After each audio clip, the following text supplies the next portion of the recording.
Hello friends, my name is Shankarpri और आज हम लोग स्टेट बोर्ड का फिजिक्स में फर्स्ट चैप्टर पढ़ेंगे स्थिर वैद्युत की। स्थिर वैद्युत की क्या होता है?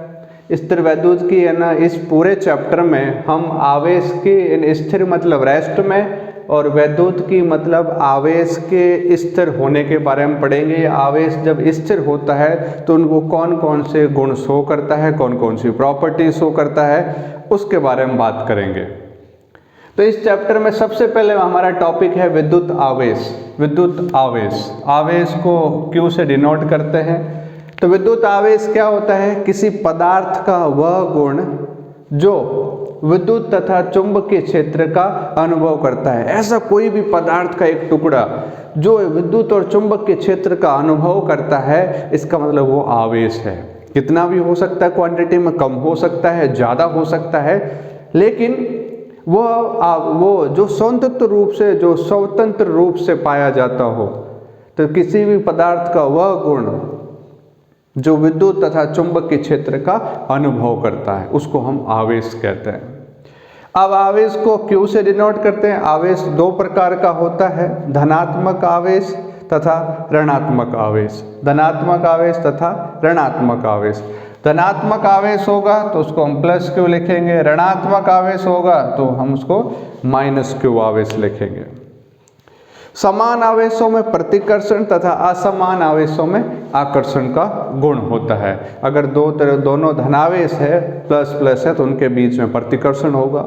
दोनों आवेश ऋणात्मक आवेश है तो उनके बीच में प्रतिकर्षण होगा। लेकिन एक प्लस है और एक माइनस है तो इनके बीच में आकर्षण का गुण होगा। तो सबसे सिंपल इंट्रोडक्शन था इस चैप्टर का, तो ये आप पूरा नोट कर लीजिए। फर्दर हम उसको नेक्स्ट टॉपिक डिस्कस करते हैं।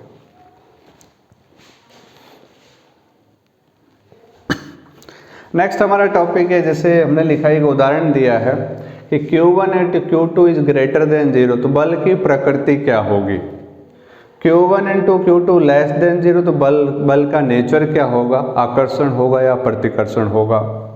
तो सबको पता है, हम लोग जानते हैं Q1 इंटू Q2 यानी दो आवेशों का गुणनफल वो ग्रेटर देन 0। ग्रेटर देन 0 का मतलब है धनात्मक। ग्रेटर देन 0 का मतलब है धनात्मक। तो दो आवेशों का गुणनफल धनात्मक कब होता है? या तो दोनों प्लस के हो, ये दोनों आवेश जो है प्लस के हो। दोनों आवेश प्लस के होंगे तो उनका गुणनफल क्या आएगा? ग्रेटर देन 0 आएगा। ग्रेटर देन 0 आएगा मतलब ये कंडीशन ट्रू हो रही है। और दोनों धनात्मक होंगे जिनमें बल कौन सा होगा? प्रतिकर्षण बल होगा। या दोनों माइनस के हो, दोनों माइनस के हो, दोनों माइनस को मल्टीप्लाई करेंगे तो वो भी वैल्यू पॉजिटिव आएगी, धनात्मक आएगी। और दोनों का वैल्यू का प्रोडक्ट जो गुणनफल है वो 0 से ज़्यादा होगा। इसका मतलब दोनों धनात्मक हो सकते हैं और दोनों ऋणात्मक हो सकते हैं। बल की प्रकृति क्या होगी? बल की प्रकृति होगी प्रतिकर्षण बल होगा। कैसा बल होगा? प्रतिकर्षण बल होगा। दोनों आवेशों का गुणनफल लेस देन 0, मतलब इसका मतलब एक प्लस का होगा और एक माइनस का होगा। एक प्लस का होगा और एक माइनस का होगा, तो इनका गुणनफल क्या आएगा? ऋणात्मक आएगा। प्रोडक्ट क्या आएगा? ऋणात्मक आएगा। तो बल की प्रकृति प्लस और माइनस के बीच में क्या होगा? आकर्षण होगा। तो यहाँ पे क्या लगेगा? आकर्षण बल लगेगा। नेक्स्ट हमारा टॉपिक आता है, बहुत अच्छा टॉपिक है, आवेश संरक्षण का नियम। आवेश को ना तो उत्पन्न किया जा सकता है और न ही नष्ट किया जा सकता है, अर्थात किसी विलगित निकाय का आवेश हमेशा संरक्षित रहता है।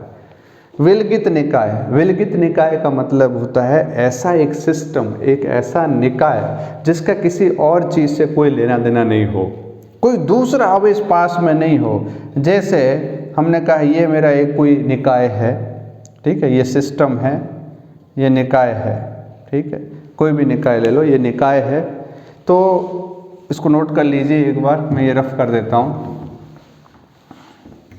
तो किसी भी विलगित निकाय का, ये विलगित निकाय है, विलगित निकाय, विलगित निकाय का मतलब होता है किसी और निकाय या उसके आसपास कोई और चीज़ नहीं है, उसको हम बोलते हैं विलगित निकाय। बेसिक से पढ़ा रहा हूँ एकदम, ठीक है, आपको पेन कॉपी लेके साथ में नोट करते रहिए तो बहुत अच्छा लगेगा। बहुत बढ़िया, बेहतरीन, बहुत सबसे बढ़िया चैप्टर है और अगर आप इंटरेस्ट लेके पढ़ेंगे, फिजिक्स एक ऐसा सब्जेक्ट इंटरेस्ट लेके पढ़ते हैं तो बहुत अच्छा लगता है, और विदाउट स्टूड बोर होकर पढ़ रहे हैं तो कभी समझ में नहीं आता है।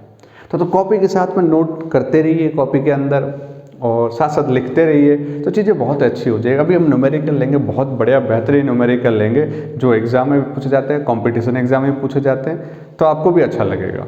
सी, कोई विलगित निकाय है, विलगित निकाय के अंदर हमने आवेश ले लिया, आवेश 1 कूलाम, 2 कूलाम, 3 कूलाम और -2 कूलाम, ये हमने आवेश ले लिया। और इसको क्या किया, एक बच्चा आया और इस विलगित निकाय को थोड़ा सा वाइब्रेट कर दिया, ऐसे निकाय को वाइब्रेट कर दिया, तो आवेश तो उतना ही रहना चाहिए था। हमने क्वेश्चन पूछ लिया, क्वेश्चन क्या पूछा कि आवेश तो 4 ही है, पहले भी 4 थे, अभी भी 4 ही रहेंगे, लेकिन वैल्यूज बदल गई, 3 कूलाम आ गया, 1 कूलाम आ गया, 1 कूलाम आ गया, और यहाँ आपसे पूछ लिया इस x का मान बताओ क्या होगा, यहाँ कूलाम कितना आएगा। तो आप कहोगे सर ये विलगित निकाय है, आवेश संरक्षित रहना चाहिए, कुल आवेश हमेशा संरक्षित रहता है, इसका मतलब है यहाँ कुल आवेश, आवेश कितना 1 -2 +2 +3, ये कुल आवेश है। कितना आ रहा है, कुल आवेश आ रहा है ये 4 कूलाम आ रहा है। आवेश का मात्रक कूलाम होता है, अभी लिख लेंगे। यहाँ भी 4 कूलाम रहना चाहिए, देखो जरा, तो हमने लिखा Q बराबर, यहाँ आ रहा है 3 कूलाम, 1 कूलाम, 1 कूलाम और प्लस x कूलाम। टोटल आवेश कितना था, 4 था, तो 4 = 4 + 5, 5 + x, तो x की वैल्यू आ जाएगी, इधर 5 माइनस करेंगे तो -1 कूलाम। तो यहाँ x की वैल्यू कितनी आ जाएगी, -1 कूलाम। इसका मतलब है आवेश हमेशा संरक्षित रहता है, ना तो नष्ट होता है और ना ही उत्पन्न होता है, वो एक रूप से दूसरे रूप में ट्रांसफर होता है, स्थानांतरण होता है। इसको लिख सकते हो, इसको पॉज करके आप लिख लें कि विलगित निकाय का कुल आवेश, और इसके बाद में कोई भी आप वाइब्रेट करते हो, इसको हिला देते हो, ठीक है, तो उसके बाद कुल आवेश हमेशा संरक्षित रहेगा।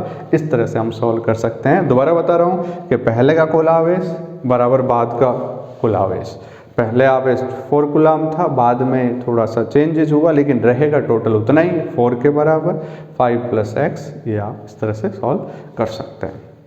नेक्स्ट बहुत बढ़िया टॉपिक है इस चैप्टर का, आवेश का क्वांटीकरण का नियम या आवेशों का क्वांटीकरण, तो उसको हम डिस्कस करते हैं अभी, तब तक ये नोट कर लीजिए।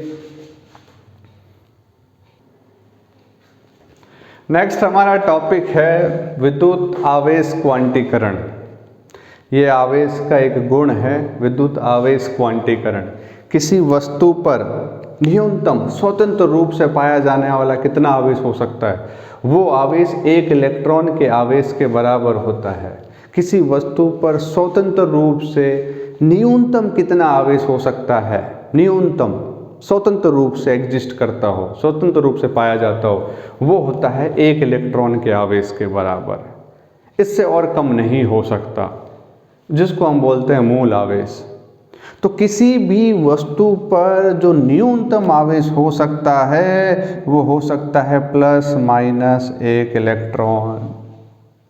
इलेक्ट्रॉन पर आवेश, ये 1 इलेक्ट्रॉन पर आवेश कितना होता है, वो होता है -1.6 × 10⁻⁻19 कूलाम। आवेश का मात्रक है कूलाम। CGS मात्रक होता है स्टेट कूलाम, CGS मात्रक होता है स्टेट कूलाम, अभी हम बात कर लेंगे।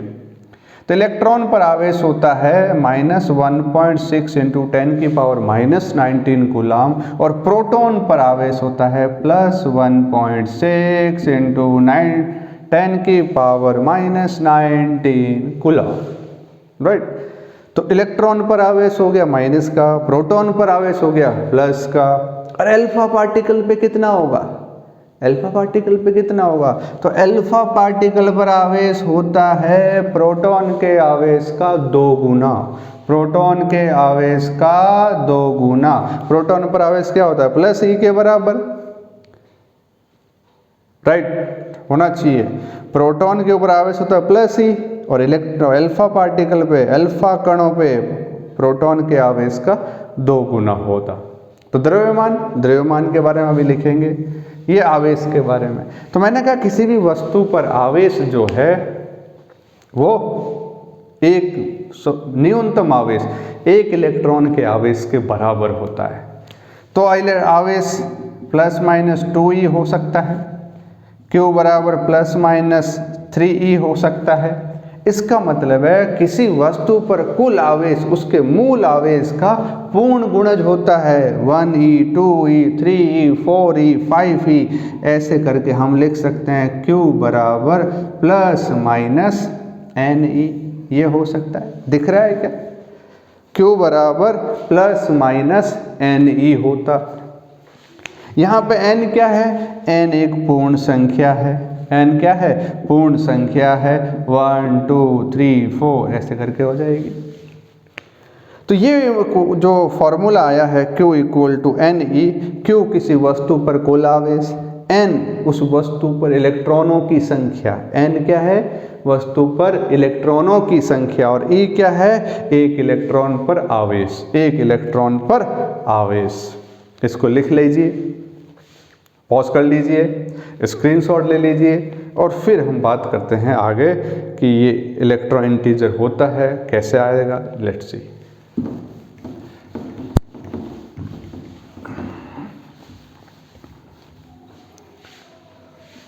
तो किसी वस्तु पर कुल आवेश Q बराबर Ne होता है। मैंने कहा एक वस्तु है, उस पर आवेश 1 कूलाम है। आवेश कितना है? 1 कूलाम है। तो उसमें इलेक्ट्रॉनों की संख्या बताओ कितनी होगी? इलेक्ट्रॉनों की संख्या कितनी होगी? ठीक है, हम आने वाले दिनों में RBSE जो राजस्थान स्टेट बोर्ड है उसका पूरा फिजिक्स का सिलेबस कवर करने की कोशिश करेंगे। तो Q बराबर 1 कूलाम। तो मुझे चाहिए नंबर ऑफ इलेक्ट्रॉन कितने होंगे, तो वस्तु पर कुल इलेक्ट्रॉनों की संख्या कितनी होगी ये हमें निकालने हैं। साथ साथ लिखते रहिए, सॉल्व करने की कोशिश करिए।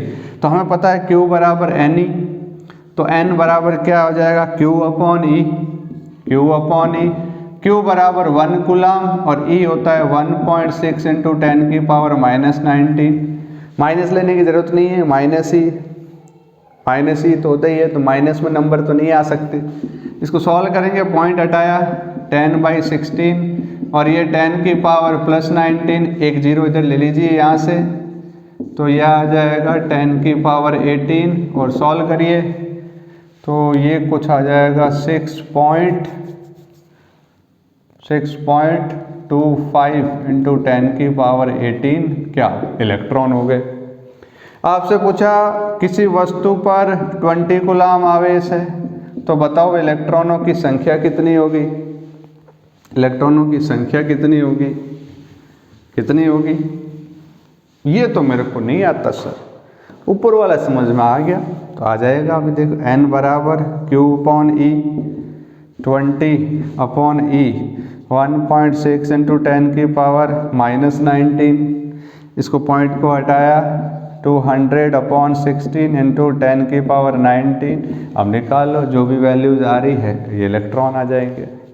ठीक है, हमने इसको कैलकुलेट करने की कोशिश करी। 2 से किया 8, 2 से किया 100, 2 से किया 4, 2 से किया 50, 2 से किया 2, 2 से किया 25, 25 अपॉन 2 12.5 इंटू 10 की पावर 19 इलेक्ट्रॉन हो जाएंगे। क्लियर है? तो किसी भी वस्तु पर हम जो है नंबर ऑफ इलेक्ट्रॉन कितने हैं वो कैलकुलेट इजीली कर सकते हैं। अब मैं आपसे एक क्वेश्चन पूछूं, एक क्वेश्चन इसको नोट कर लीजिए, पॉज कर लीजिए और खुद से ट्राई करिए। अब हमारा क्वेश्चन है, क्या किसी वस्तु पर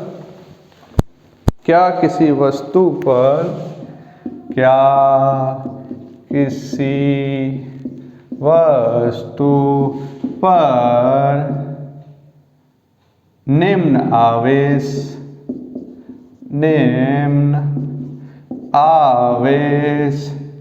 संभव है? Question mark. पहला दिया 8 इंटू 10 की पावर माइनस 19 कूलाम। क्या किसी वस्तु पर यह आवेश संभव है क्या? दूसरा दिया 0.8 इंटू 10 की पावर माइनस 19 कूलाम। क्या संभव है क्या? तो ये आप सोचेंगे, नोट लिखेंगे, क्या लिखेंगे? किसी भी वस्तु पर आवेश हमेशा इलेक्ट्रॉन का क्या होता है? पूर्ण गुणज होता है। इलेक्ट्रॉनों का पूर्ण गुणज होता है। इसका मतलब यह है किसी भी वस्तु पर आवेश 7.5 e, यानी एक इलेक्ट्रॉन के आवेश का डेसिमल फ्रैक्शन मतलब दशमलव में नहीं हो सकता, कहीं पर भी 1.5 e नहीं हो सकता, तो हमेशा इलेक्ट्रॉन का पूर्ण गुणज होगा। तो ये हमें चेक करना है कि या किसी वस्तु पर ये आवेश संभव है या नहीं है, इसके बारे में सोचो। फिर नोट का दूसरा पॉइंट था, इलेक्ट्रॉन का द्रव्यमान कितना होता है? 9.1 × 10⁻³ किलोग्राम। प्रोटॉन का द्रव्यमान कितना होता है? 1.67 × 10⁻27 किलोग्राम। अल्फा कण का द्रव्यमान कितना होता है? प्रोटॉन का 4 गुना, प्रोटॉन के द्रव्यमान का 4 गुना होता है। वैल्यू आप रख लेंगे, कैलकुलेट कर लेंगे। सबसे ज़्यादा द्रव्यमान किसका है? तो अल्फा का है, प्रोटॉन का 4 गुना। इलेक्ट्रॉन और प्रोटॉन में किसका द्रव्यमान ज़्यादा है? तो देखो इधर -31, तो ये नीचे जाएगा तो 10⁻31, 10⁻31, तो कितने जीरो से डिवाइड होगा?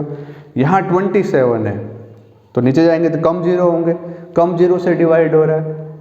समझ में आ रहा है? नहीं आ रहा? अरे आ जाएगा, अरे सिंपल मैथमेटिक्स है। नहीं आया? -31 है, -27 है, तो प्रोटॉन का द्रव्यमान इलेक्ट्रॉन के द्रव्यमान से ज़्यादा होता है।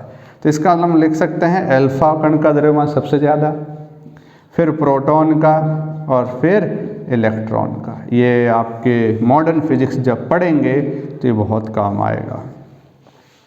एक ड्यूट्रॉन आता है, ड्यूट्रॉन का द्रव्यमान और आवेश। ड्यूट्रॉन क्या होता है? ड्यूट्रॉन, अरे सर ये कहाँ से लेके आ गए?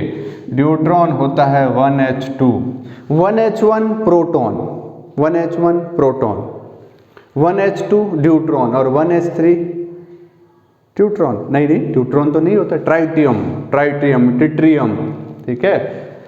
तो ड्यूट्रॉन जो होगा उसमें 1H2, उसका द्रव्यमान जो है वो प्रोटॉन के द्रव्यमान का 2 गुना होता है। प्रोटॉन के द्रव्यमान का 2 गुना होता है, आवेश उतना ही होता है। चलो इसके बारे में बाद में बात करेंगे। तो अब हमारा क्वेश्चन है कि आवेश संभव है या नहीं, इसको आप नोट कर लीजिए। इसके बाद में हम आगे इस क्वेश्चन को सॉल्व करते हैं। तो अब हमने ये क्वेश्चन सॉल्व कर लिया है। ये वस्तु पर कुल आवेश है N बराबर Q/E। अरे Q बराबर NE होता है, कितना होता है? Q बराबर NE, तो N बराबर Q/E, कुल आवेश इतना है। इलेक्ट्रॉन पर आवेश इतना है। 10⁻⁻19 से 10⁻⁻19 कैंसिल हो गया, पॉइंट हटाएंगे, 0 लगा देंगे। 80/16, 5 जो है इंटीजर नंबर है। तो ये कितने इलेक्ट्रॉन? 5 इलेक्ट्रॉन। इसका मतलब ये संभव है, पूर्ण गुणज है इलेक्ट्रॉन का। बट n हमने दूसरे वाले में निकाला, Q/E वैल्यू रखेंगे 10⁻⁻19 से -19, इधर भी एक डेसिमल, कैंसिल हो गए। 1/2 मतलब 0.5 यानी आधा इलेक्ट्रॉन। तो हमने कहा कि इलेक्ट्रॉन का हमेशा पूर्ण गुणज होता है, ये तो आधा है, डेसिमल में आ गया 0.5। इसका मतलब 0.5 आवेश संभव नहीं है। तो ये लिख लीजिए। और आज की क्लास के लिए इतना ही, कुछ हम क्वेश्चन आगे करेंगे और इसका जो नेक्स्ट टॉपिक है वो हम पढ़ेंगे विद्युत आवेशन की विधियाँ। अब आवेश कैसे, अब कोई भी बॉडी जो है आवेशित कैसे होती है, उससे पहले आप ये लिख लीजिए नोट के अंदर, ये जो सबसे पहले बताना था, आवेश का मात्रक होता है कूलाम। और आवेश का ऐसा ही मात्रक है, आवेश का ऐसा ही मात्रक है, आवेश का ऐसा ही मात्रक। तो CGS मात्रक क्या होता है? CGS मात्रक क्या होता है सर? हम सबको पता है क्या है? State coulomb. क्या है? State coulomb, ESU। तो 1 कूलाम में कितने स्टेट कूलाम? 3 × 10⁹ स्टेट कूलाम होता है। कहीं काम आएगा? अभी तक तो नहीं आएगा, आएगा देख लेंगे। दूसरा, आवेश का विमा Q बराबर IT, Q बराबर IT, I फॉर एम्पियर। विद्युत धारा का मात्रक होता है एम्पियर में, समय का मात्रक होता है सेकंड। तो आवेश की विमा क्या हो जाएगी? आवेश की विमा T एम्पियर का A, सेकंड का T, AT। आवेश की विमा हो जाएगी AT। तो नेक्स्ट हम पढ़ेंगे आवेशन की विधियां। तब तक आप लिखते रहिए, पढ़ते रहिए। बहुत बहुत धन्यवाद सुनने के लिए और फिर मिलेंगे नेक्स्ट वीडियो में। Thank you so much.